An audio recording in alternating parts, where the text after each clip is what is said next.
Rita, seorang polisi wanita yang disiplin dan dihormati, diam-diam menjalin hubungan dengan Roni, pria sederhana yang sehari-harinya mengayuh becak di sudut kota. Di balik kehidupan sederhana mereka, ada kenyamanan dan kebahagiaan yang Rita rasakan, hingga ia tahu dirinya hamil. Kehamilan ini membuka pintu pada kecurigaan dan rahasia. Roni mulai bersikap aneh, terlalu berhati-hati, dan menyimpan banyak hal.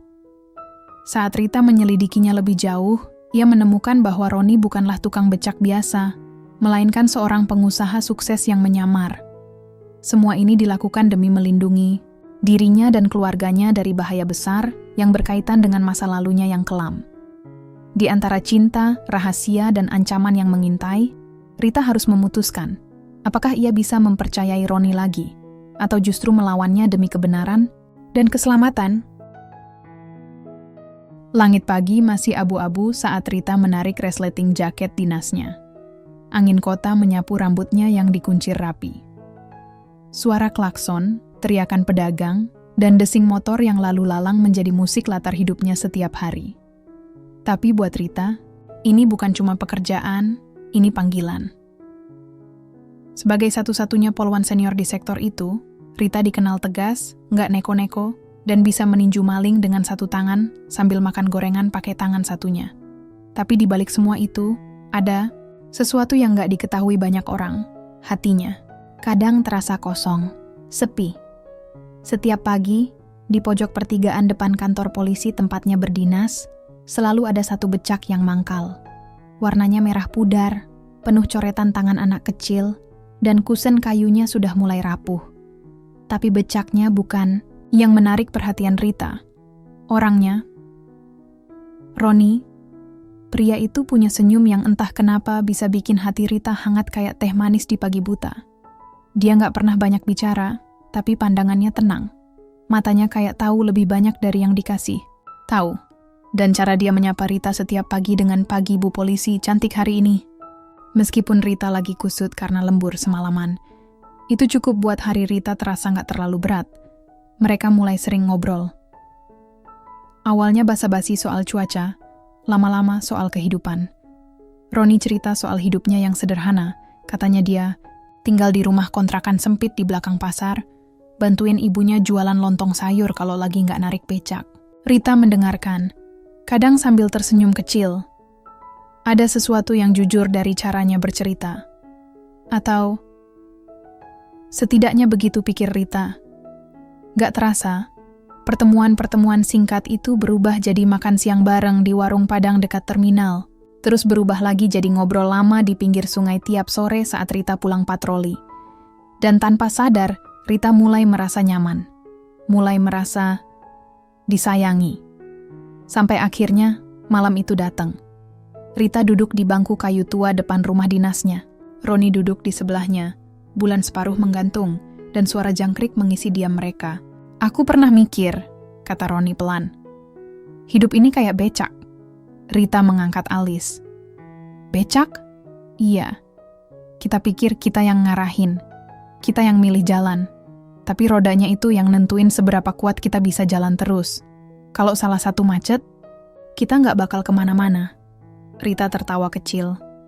"Filosofis juga mas tukang becak." Roni hanya tersenyum, matanya menatap ke depan. Lalu dia menggenggam tangan Rita pelan. Hangat, nyaman, dan waktu berhenti sebentar. Malam itu juga mereka jadi pasangan. Gak ada pengumuman resmi, gak ada foto berdua buat diposting. Tapi mereka tahu, mereka saling punya. Beberapa bulan setelahnya, Rita mulai merasa tubuhnya aneh. Mual, lemas, pusing kalau cium aroma nasi goreng. Awalnya dia pikir masuk angin. Tapi setelah tes sederhana di kamar mandi kantor, 2 garis merah muncul dengan mantap di tes pack murah itu. Hamil bond tangannya gemetar, bukan karena takut, tapi karena campuran dari kaget, bingung, dan senang. Entahlah, perasaannya campur aduk. Ia menatap kaca di depan meja kerjanya, melihat bayangan dirinya sendiri. Seorang polwan berdedikasi, yang kini menyimpan kehidupan baru di dalam dirinya. Dan hal pertama yang terlintas di pikirannya, Roni. Tapi Roni aneh. Waktu Rita bilang soal kehamilan itu, reaksinya nggak seperti yang dia harapkan. Bukannya senang, Roni justru diam. Matanya menunduk lama, dan kemudian berkata, "Kita harus hati-hati." Rita bingung. "Hati-hati kenapa? Aku nggak minta kamu tanggung jawab sekarang juga. Aku cuman mau kamu tahu." Roni mengangguk, tapi sorot matanya berubah. Ada ketakutan di sana. Tapi bukan takut jadi ayah, lebih seperti takut pada sesuatu yang lebih besar. Sejak hari itu, Roni jadi lebih tertutup. Kadang menghindar, kadang ngilang berhari-hari. Alasannya selalu klasik. Ada urusan keluarga.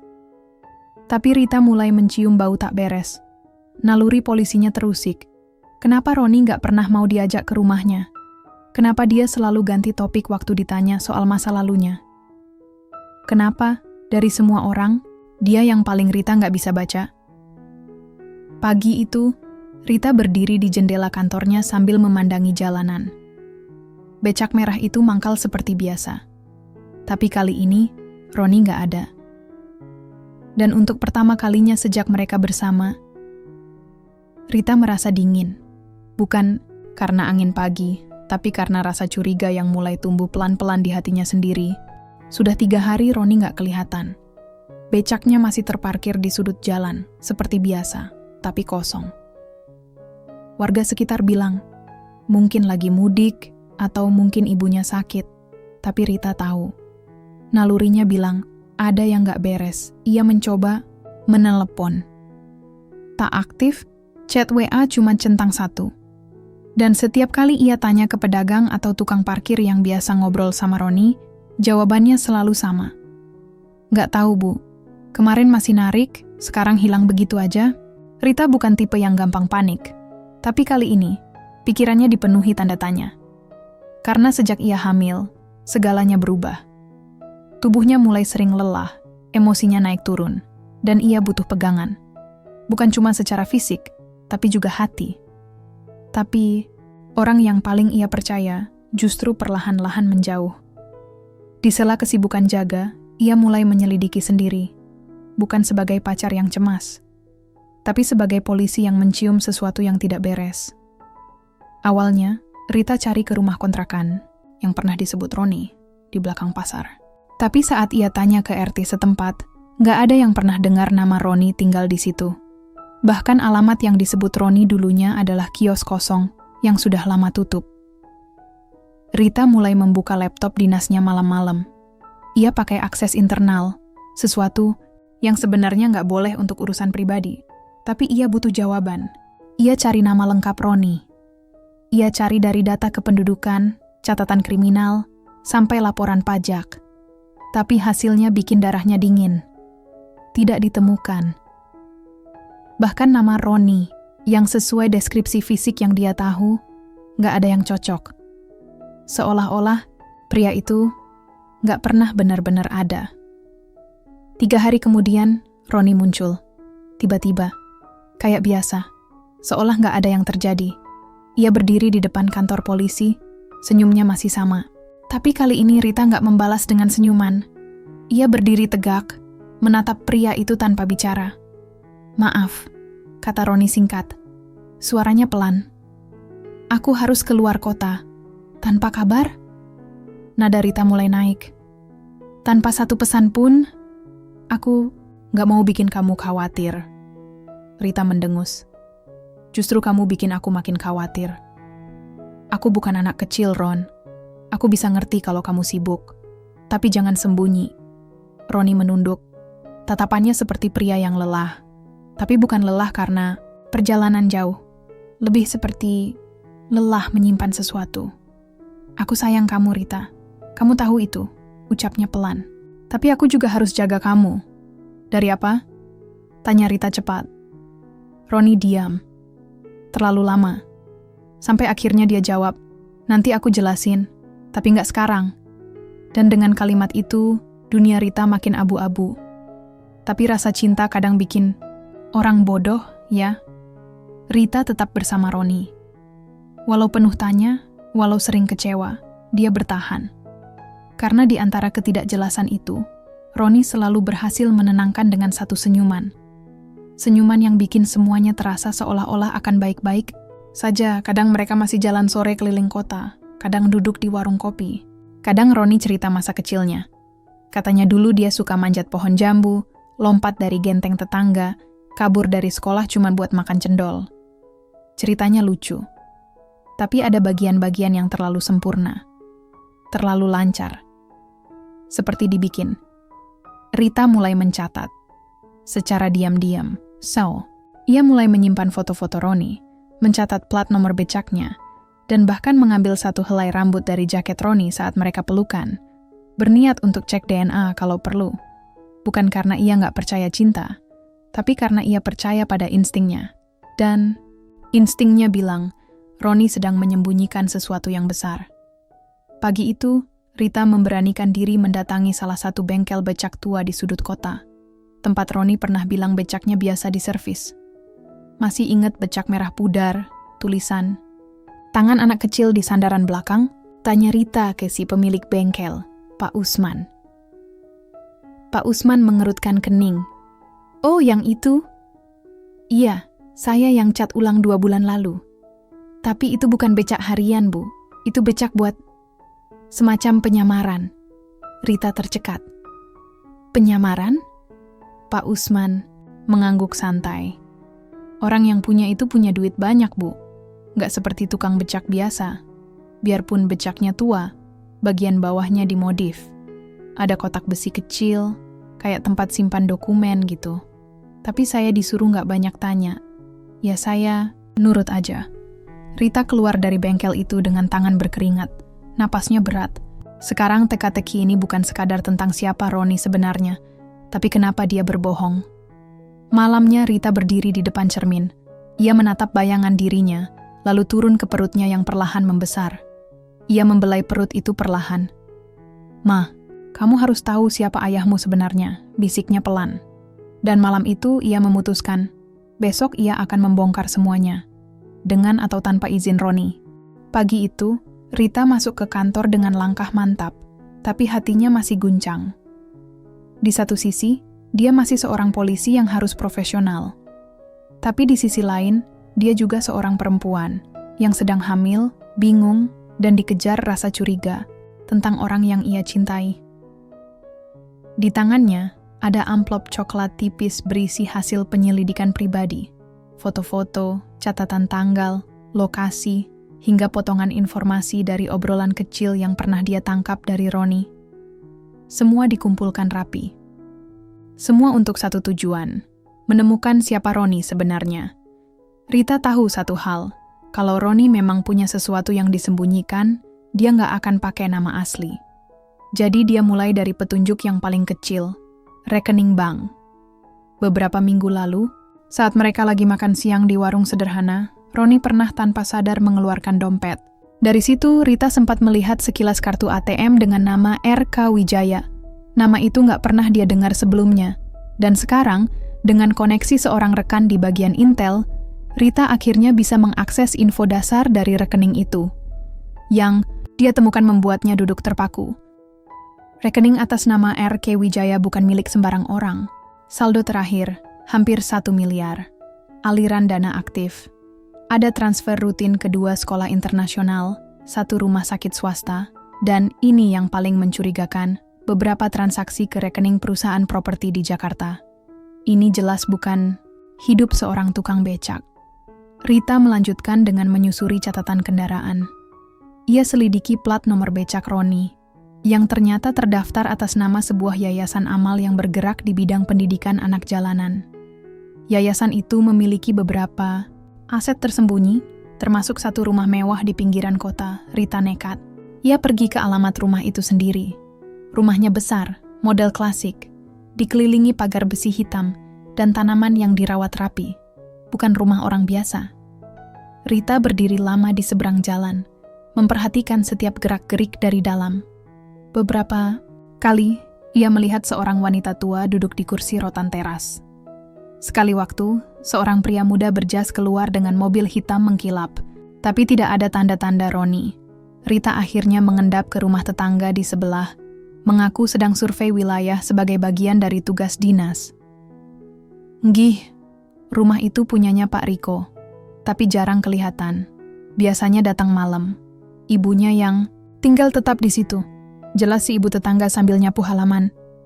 Rita berpikir keras. Roni? Riko, apakah itu nama aslinya? Malamnya saat Roni datang ke rumah Rita, dengan wajah lelah dan tangan bawa martabak, Rita langsung berdiri di ambang pintu dengan mata tajam. Kamu tinggal di rumah mewah itu, kan? Suaranya datar. Tapi penuh tekanan, Roni terdiam.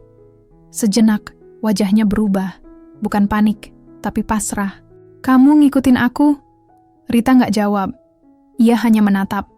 Menunggu, Roni menunduk. Martabak di tangannya gemetar. Aku mau cerita, tapi aku takut. Takut aku pergi? Tanya Rita dingin. Roni mengangguk. Atau lebih buruk, takut kamu dalam bahaya. Kalimat itu membuat Rita terdiam. Malam itu, mereka nggak banyak bicara.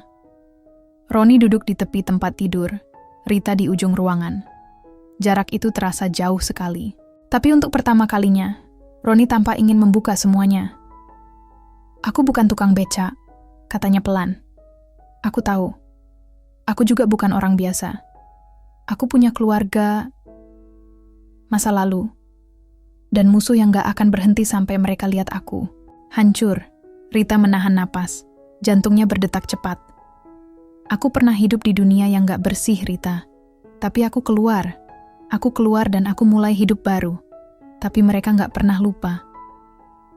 Dia menatap Rita, penuh beban. Aku nyamar. Jadi, tukang becak. Jadi orang kecil. Biar gak kelihatan. Biar mereka pikir aku udah gak punya apa-apa. Rita hanya menatapnya dalam diam. Di satu sisi, ia merasa marah. Kenapa gak dari dulu cerita? Tapi di sisi lain, ada ketakutan yang sama di wajah Roni. Ketakutan yang tulus. Aku gak pernah bohong soal perasaanku ke kamu, kata Roni akhirnya. Itu satu-satunya hal yang nyata dalam hidupku yang penuh kepalsuan.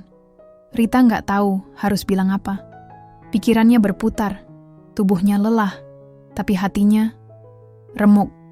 Dan di tengah semua itu, bayi dalam perutnya bergerak pelan, seolah ikut menyadari bahwa dunianya juga mulai retak. Keesokan harinya, Rita menerima surat kaleng. Isinya hanya satu kalimat, kamu terlalu dekat dengan seseorang yang kami cari. Dan di bawahnya, foto dirinya dan Roni sedang duduk bersama di pinggir sungai, tertawa. Rita sadar. Permainan ini sudah dimulai. Dan kali ini, bukan hanya Roni yang jadi target, tapi dirinya juga. Rita duduk di ruang tamu rumah dinasnya. Lampu sengaja diredupkan. Di tangannya, surat kaleng itu sudah lusuh karena dilipat dan dibuka berkali-kali. Di dalam kepalanya, 1000 pikiran berlarian. Siapa yang mengirim? Bagaimana mereka bisa tahu? Dan yang paling penting, apa yang harus ia lakukan sekarang? Suara motor berhenti di depan rumah. Rita langsung refleks mengintip dari balik tirai. Roni. Dia turun dari motor bebek tuanya, membawa kantong plastik isi bubur kacang hijau. Wajahnya lelah, tapi tetap pakai senyuman yang selama ini selalu berhasil menenangkan hati Rita. Tapi tidak malam ini. Masuk, kata Rita tanpa senyum. Roni masuk, meletakkan plastik di meja, dan duduk. Dia bisa merasakan atmosfer yang berbeda, dingin, tegang. Aku dapat surat, kata Rita sambil meletakkan kertas itu di meja. Roni menatapnya, lalu membuka perlahan. Wajahnya langsung berubah, pucat. Tangannya mencengkeram kertas itu erat, lalu ia menatap Rita dalam-dalam. Mereka sudah nemu aku, katanya pelan. Dan sekarang mereka nemu kamu. Siapa mereka? Rita mendesak. Siapa yang nyari kamu, Ron? Diam. Dan akhirnya, Roni bicara. Aku dulu bukan cuma pengusaha, Rita. Aku dulu bagian dari sistem. Bisnis gelap, pencucian uang, dokumen palsu, transaksi fiktif. Aku dan 2 orang sahabatku bangun semuanya dari nol, tapi di tengah jalan, Mereka mulai main kotor. Terlalu kotor. Dia menunduk. Aku keluar. Tapi aku bawa satu hal yang mereka takutkan. Data. Semua catatan, semua nama, semua transaksi. Itu jaminanku. Mereka kira aku udah mati. Aku sengaja bikin berita palsu waktu itu. Seolah-olah aku terbunuh dalam kecelakaan di Kalimantan. Tapi nyatanya, aku sembunyi. Ganti nama. Ganti hidup. Jadi orang kecil. Jadi tukang becak, kata Rita pelan, hampir seperti mencibir. Bukan karena dia meremehkan, tapi karena dia merasa dikhianati. Bukan karena aku malu, kata Roni cepat. Tapi karena itu cara paling aman. Gak ada yang curiga. Gak ada yang cari. Sampai aku ketemu kamu. Rita berdiri. Emosinya meletup. Kenapa kamu gak cerita dari awal? Kenapa harus sembunyi sampai segininya? Karena aku takut kehilangan kamu, jawab Roni. Aku tahu siapa kamu, polisi. Pasti kamu bakal anggap aku kriminal. Tapi aku udah keluar. Aku cuman mau hidup. Damai, Rita. Sama kamu. Sama anak kita. Rita diam. Napasnya berat. Dan sekarang, lanjut Roni. Kalau mereka kirim surat itu, artinya, salah satu dari mereka udah nemu aku lagi. Dan kamu dalam bahaya. Malam itu berubah jadi strategi darurat. Roni mengajak Rita pergi. Kita harus keluar dari kota ini, sekarang. Tapi Rita menolak.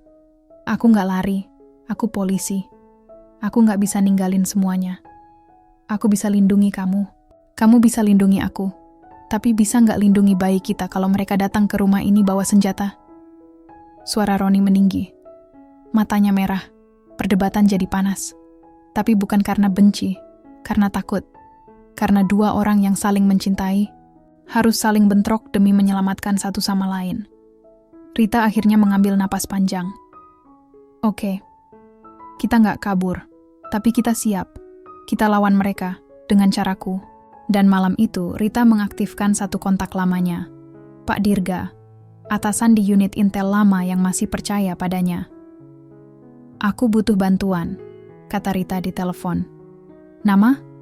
Tanya Pak Dirga. Riko Kusuma Wijaya. Hening. Lalu suara napas. Tertahan dari seberang. Kamu sekarang di mana? Suara Pak Dirga berubah serius. Rita mengerti.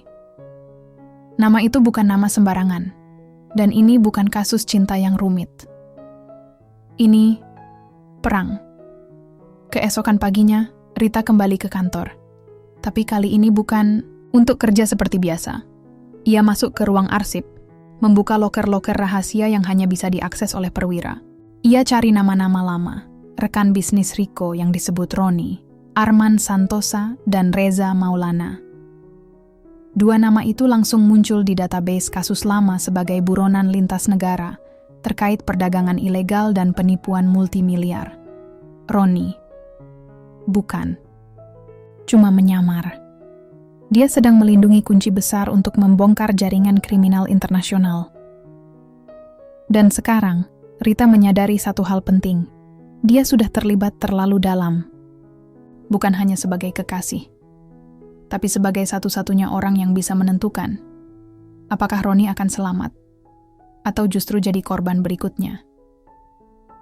Sore itu, mobil hitam parkir diam-diam di ujung jalan rumah dinas Rita. Dua orang pria berjas keluar dan berdiri menghadap pagar. Roni sudah menunggu di dalam rumah, tangan gemetar sambil menggenggam satu flash disk kecil. Kalau mereka masuk, katanya, ambil ini, lari. Tapi Rita, meskipun hamil 5 bulan, berdiri tegak sambil merapatkan jaket dinasnya. Gak ada yang lari malam ini, katanya pelan. Kalau mereka datang buat nyari masalah, kita siap kasih perlawanan. Dan ketika ketukan pelan terdengar, di pintu, Rita menatap mata Roni. Kali ini, bukan dengan curiga, tapi dengan keyakinan. Apapun kamu di masa lalu, kamu sekarang ayah dari anakku. Dan malam itu, semuanya berubah. Suara ketukan di pintu rumah dinas Rita terdengar tenang. Terlalu tenang, Roni langsung berdiri, wajahnya pucat. Ia melirik Rita, yang berdiri tegak di belakang pintu sambil menggenggam tongkat polisi pendek. Bukan senjata api, hanya alat bela, diri biasa. Tapi matanya, siapapun yang lihat tahu dia siap bertarung demi anaknya. Dan demi Roni, ketukan itu berubah jadi gedoran. Lebih keras. Rita mengintip dari celah tirai. Dua pria berbadan besar. Satu botak dengan tato di leher, satu lagi pakai jas rapi tapi sorot matanya dingin. Bukan preman jalanan biasa. Mereka seperti tahu apa yang mereka cari. Pak Riko, suara dari luar terdengar tenang. Kami hanya mau bicara. Kami tahu Anda di dalam. Nggak usah repot-repot kabur. Kami tidak akan ulang kejadian dulu. Kalau Anda kerja sama. Roni menelan, ludah. Rita menatapnya tajam. Itu Reza? Roni mengangguk. Yang satunya Arman. Rita hampir nggak percaya. Dua nama yang ada di database buronan, sekarang berdiri hanya beberapa meter dari pintu rumahnya. Kalau kamu keluar, kita bisa selesaiin ini dengan baik, suara itu lagi. Tapi kalau kamu terus ngumpet, jangan salahin kami kalau ada yang terluka. Mata Roni mulai berkaca. Mereka nggak bohong, Rit. Mereka udah pernah ledakin satu rumah cuma karena salah satu anak buahku nyembunyiin aku. Tapi Rita nggak bergerak. Justru dia jalan ke arah lemari, membuka rak bawah, dan mengambil sesuatu. Pistol. Sekarang kamu duduk, katanya ke Roni. Dan percaya sama aku. Roni mematung. Matanya bingung. Kamu nggak akan kabur? Rita menggeleng. Aku bukan orang yang ninggalin orang yang dia sayang pas keadaan sulit. Kamu juga nggak boleh begitu ke aku. Saat suara jendela mulai diketuk dari samping, suara samar seperti seseorang mencoba masuk dari belakang rumah, Rita langsung bergerak cepat. Dia matikan semua lampu, tarik tirai, dan dorong lemari kecil ke arah pintu belakang. Dia tahu, ini bukan tentang jadi polisi lagi. Ini tentang bertahan hidup. Sementara itu, Roni membuka laptop tuanya, yang selama ini dia simpan di dalam box bawah becaknya. Ia masukkan flash disk kecil itu. Ada satu folder bernama Langit Hitam. Ini semua transaksi mereka. Aku simpan salinannya. Nama-nama, rekening, bukti pencucian uang dari tahun 2014 sampai 2019. Kalau ini bocor, mereka habis, bisik Roni. Berarti kita punya senjata, kata Rita cepat. Roni mengangguk. Tapi kita juga target nomor 1. Tak lama, suara sirene. Polisi mulai terdengar dari kejauhan. Rita sempat mengirim sinyal ke Pak Dirga lewat aplikasi kode darurat yang hanya dipakai di kasus ekstrim. Dan dia tahu betul, kalau sinyal itu dikirim, tim respon cepat akan datang dalam 15 menit. Masalahnya, 15 menit itu terasa seperti seumur hidup. Pintu belakang berhasil didobrak. Salah satu pria masuk, senjata di tangan, sorot mata liar. Tapi, sebelum dia sempat bergerak lebih jauh, Rita muncul dari balik lemari. Satu tendangan ke lutut, satu pukulan ke kepala. Pria itu roboh. Arman. Roni berdiri terpaku, kaget. Kamu gila. Tadi kamu bilang aku polwan hebat, kan? Kata Rita, sambil ngos-ngosan. Sekarang kamu lihat langsung. Reza masuk dari depan, langsung mengacungkan pistol. Berikan flash disknya. Sekarang! Bentaknya. Roni berdiri, perlahan mengangkat tangannya. Kamu nggak perlu ngelakuin ini, kita bisa bagi. Aku keluar dari permainan Reza. Aku udah capek. Justru, karena lu keluar, kita jadi target, teriak Reza. Lu pikir bisa hidup tenang setelah bawa semua data itu? Mereka semua nyari lu, Ron. Dan kalau lu nggak beresin sekarang, lu pikir anak lu bakal aman? Kalimat terakhir itu bikin Rita refleks menodongkan pistol ke Reza. Tapi sebelum ia sempat menembak, Reza bergerak duluan. Dor. Rita sempat terdorong, mundur. Tapi bukan karena kena peluru. Karena Roni menabrakkan tubuhnya ke Reza. Mereka jatuh bersama, bergulat, senjata terpental. Rita buru-buru ambil alih. Dor. Tembakan kedua meleset ke langit-langit. Tapi cukup buat bikin Reza diam. Rita berdiri, terengah-engah. Tangannya gemetar, tapi tetap mengarahkan pistol ke kepala pria itu. Tak lama, Pintu rumah dihantam keras. Pasukan berseragam lengkap masuk, senjata siaga. Polisi, jangan bergerak. Pak Dirga masuk pertama. Matanya langsung ke arah Rita dan Roni. Ia mengangguk kecil. Kita tangkap 2 buronan kelas kakap malam ini, katanya datar. Bagus kerjasamanya, Bu Rita. Beberapa jam kemudian, rumah itu berubah jadi TKP. Rita duduk di ambulans, dicek oleh tim medis. Bayi di kandungannya sehat. Tapi jiwanya masih terguncang. Ia melihat Roni duduk tak jauh darinya, tangan diborgol. Kenapa dia diborgol? Rita bertanya pelan. Formalitas, kata Pak Dirga. Tapi jangan khawatir. Setelah kita proses, data-datanya, dia nggak akan masuk penjara. Malah bisa jadi saksi utama. Bisa jadi pahlawan malah. Rita menatap Roni. Pria itu tersenyum tipis, walau wajahnya lebam. Maaf, bisiknya pelan. Rita menggenggam tangannya. Kita belum selesai, Ron. Tapi kita masih di sini. Bersama. Dan malam itu, untuk pertama kalinya setelah semuanya, mereka benar-benar bicara sebagai 2 orang yang setara. Tanpa rahasia. Tanpa topeng. 2 bulan setelah malam itu, kota kembali tenang. Rumah dinas Rita tak lagi dikepung suara sirene atau langkah pasukan. Becak merah pudar itu masih ada di depan, kini seperti monumen kecil yang menyimpan begitu banyak kenangan, baik yang indah maupun yang menyakitkan. Rita berdiri di jendela, memandangi jalan yang sekarang sepi. Perutnya sudah besar, hampir 9 bulan. Nafasnya lebih berat, jalannya lebih pelan. Tapi hatinya jauh lebih ringan. Roni masih tinggal di rumah singgah milik pemerintah, dalam perlindungan LPSK, Lembaga Perlindungan Saksi dan Korban. Statusnya sekarang bukan lagi buronan, bukan lagi tersangka, tapi saksi kunci, dan alasan utama 2 jaringan kriminal lintas negara berhasil dibongkar. Semua data yang ia simpan ternyata lebih dari cukup untuk menjatuhkan belasan tokoh penting. Roni diundang sebagai saksi di beberapa sidang besar. Namanya sempat muncul di media nasional, meski wajahnya selalu disamarkan. Tapi satu hal yang gak pernah disamarkan, perjuangannya. Hari itu, Rita datang ke rumah singgah membawa bungkusan makanan, lengkap dengan nasi uduk, ayam goreng, dan sambal terasi favorit Roni. Saat membuka pintu, Roni langsung tersenyum lebar. Aduh, calon ibu dari anakku bawa bekal. Dunia ini makin aneh. Bukan aneh. Aku cuma takut kamu makan mie instan terus, jawab Rita sambil nyengir. Roni mempersilakan Rita duduk. Mereka makan sambil ngobrol pelan tentang hal-hal kecil, tentang nama bayi, tentang warna cat kamar, tentang mau beli stroller yang kayak gimana. Sampai akhirnya, di tengah makan, Rita membuka sebuah amplop kecil. Ini, katanya, menyerahkan ke Roni. Roni membuka, matanya langsung melebar. Surat pemutihan data? Rita mengangguk. Tanda jasamu udah diakui. Dan kamu bisa pakai nama asli kamu lagi. Gak harus jadi mas tukang becak selamanya. Roni tertawa kecil, tapi matanya berkaca. Kamu tahu, walau dulu aku cuma pura-pura jadi tukang becak, ternyata aku malah ngerasa paling hidup di saat-saat itu. Rita menatapnya, serius. Kamu gak pura-pura sepenuhnya, Ron. Kamu jadi versi terbaik dari dirimu saat itu. Dan itu yang aku jatuh cinta.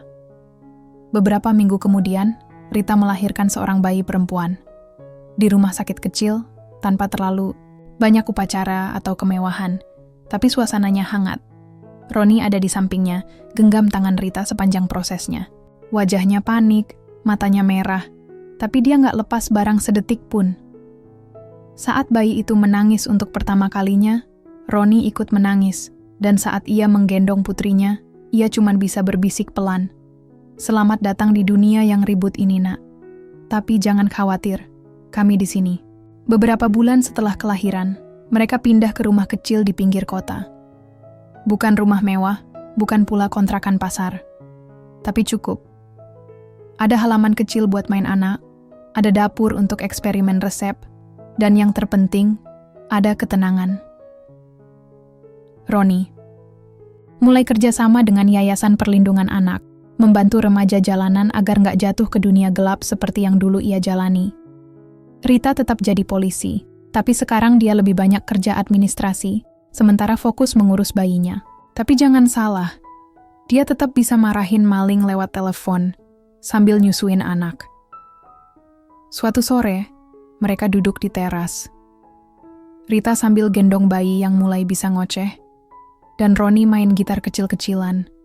Nyanyi lagu yang nadanya ngawur tapi liriknya penuh cinta. Pernah nyangka nggak hidup kita bakal kayak gini? Tanya Rita pelan. Roni tersenyum. Dulu? Enggak. Tapi sekarang, aku nggak bisa bayangin hidup tanpa ini semua. Bahkan setelah semua kejar-kejaran, penyamaran, baku tembak, dan surat kaleng. Roni mengangguk. Apalagi setelah itu.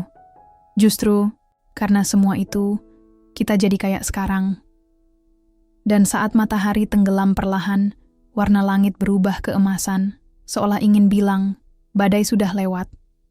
Di pelukannya, bayi kecil tertidur. Di hatinya cinta tumbuh. Dan di dunia mereka yang dulu penuh rahasia dan ketakutan, kini hanya tersisa satu hal. Harapan.